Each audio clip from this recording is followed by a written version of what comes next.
Ibu, bapak, yang kakung, yang putri, rekan-rekan muda, adik-adik, selamat malam berkah dalam. Saya kutipkan, bukankah dia itu anak tukang kayu? Berarti bukan dari bangsawan. Dari mana diperolehnya semuanya itu? Kok bisa? Ibu, bapak, saudari-saudara, ada yang menonjol di sini. Ketika Yesus mengajar di rumah ibadat, orang-orang takjub. Kalau di tempat lain, ketika Tuhan Yesus ke bait Allah, dia berbicara dengan ahli-ahli Taurat, mereka heran. Nah, mungkin hampir sama, takjub dan heran.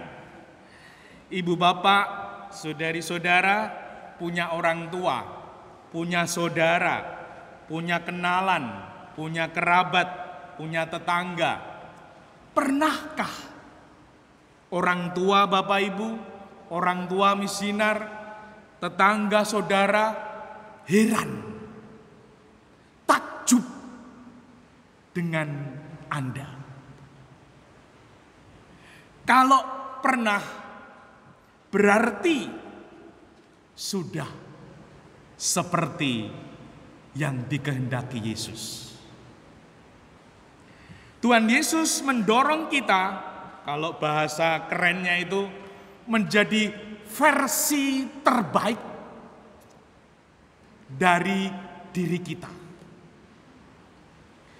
Dulu 10 tahun yang lalu mungkin, kalau saya baca, ada yang mengatakan satu buku, pada umumnya manusia itu menggunakan 10% kemampuannya. Bahkan saya baca juga ada yang mengatakan hanya 2%. Kekuatannya, talentanya, dirinya. Karena apa? Karena pada umumnya manusia ini pada umumnya mencari nikmat, menghindari sengsara. Mencari yang mudah-mudah.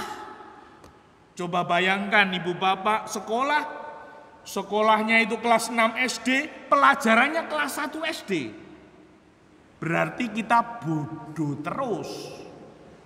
Namun itu yang dicari. Kebanyakan mencari mudahnya.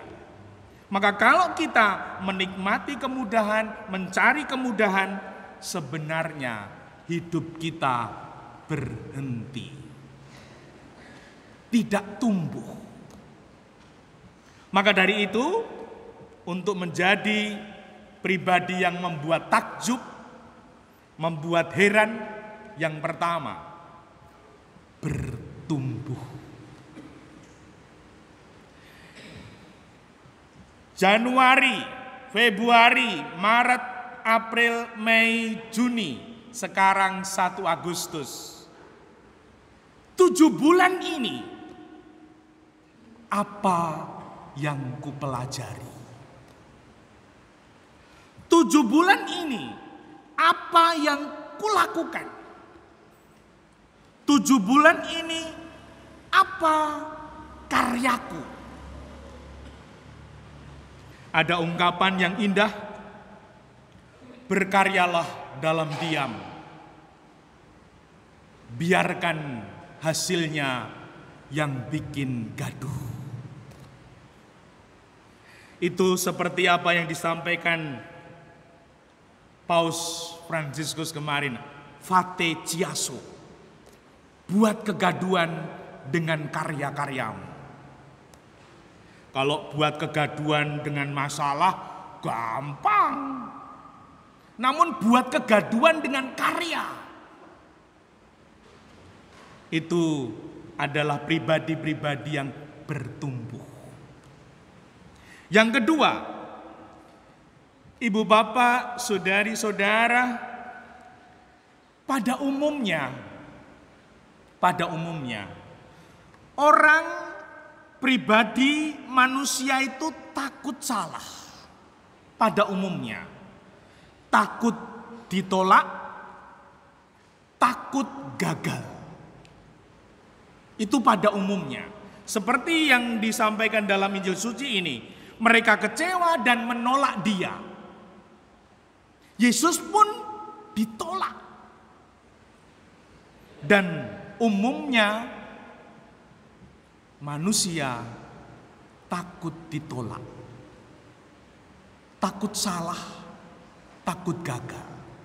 Namun kalau ibu bapak saudari-saudara sudah mulai tidak takut salah, tidak takut gagal, tidak takut ditolak, ibu bapak saudari-saudara sudah memiliki yang namanya energi ilahi. Karena apa? Karena martir menumpahkan darah ketika membela, mempertahankan imannya. Bahkan darah pun tidak takut ditumpahkan. Maka disebut energi ilahi.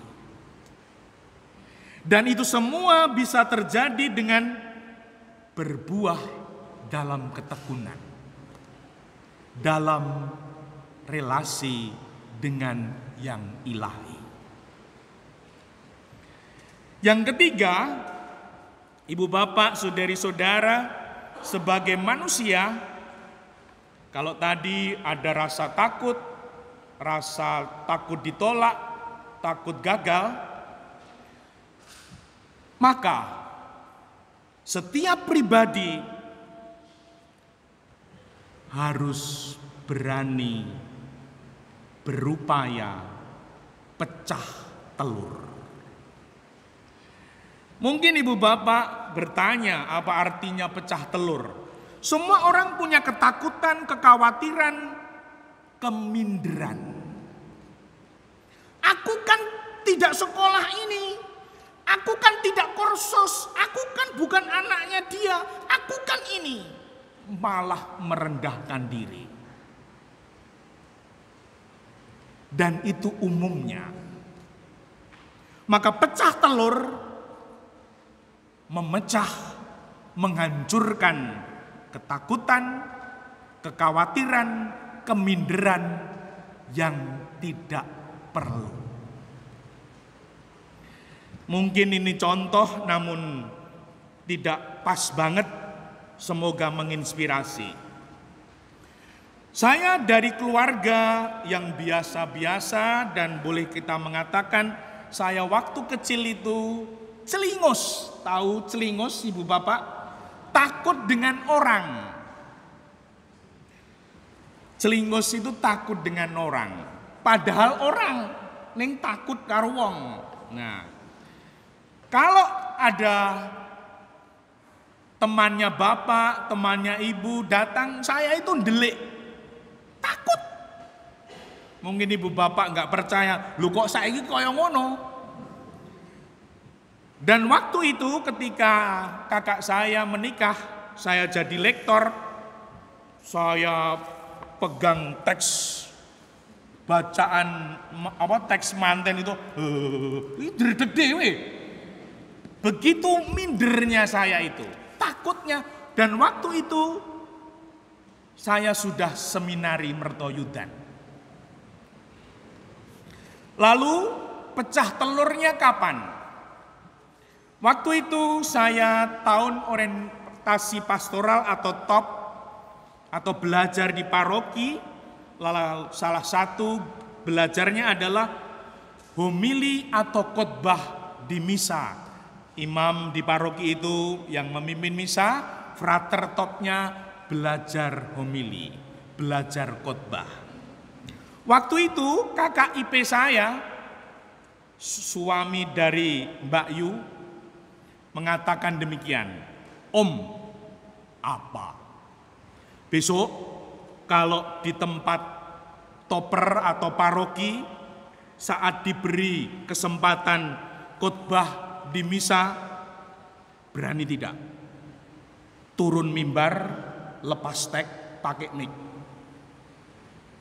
Boro-boro, baru mau pertama kali khotbah atau homili di paroki, KKIP saya itu berani nggak turun mimbar, lepas tek, pakai mic, jalan-jalan ke umat. Lawang baru pertama ditantang seperti itu. Sungguh, saya takut sekali. Saya dalam hati, apa aku bisa? Lawang baca buku di depan umum, gregeli, disuruh turun mimbar, lepas tek, pakai mic, jalan-jalan ke umat. Badalah. Apa iso? Lalu saya persiapkan, mencoba menyiapkan meskipun dalam keraguan, bisa atau tidak. Dan waktu itu saya memberanikan diri. Setelah selesai membaca Injil, minta tolong kepada koster waktu itu menyiapkan mic, saya turun khotbah, turun mimbar, pakai mic, lepas tek. Mulai saat itu, sedikit-sedikit saya bertumbuh. Ibu bapak, saudari-saudara, semoga berani juga pecah telur. Menghancurkan ketakutan, kekhawatiran, keminderan yang tidak perlu. Dan semoga nanti ibu bapak, saudara, teman-teman, kerabat takjub dan heran. Dimuliakanlah Tuhan kini dan sepanjang masa.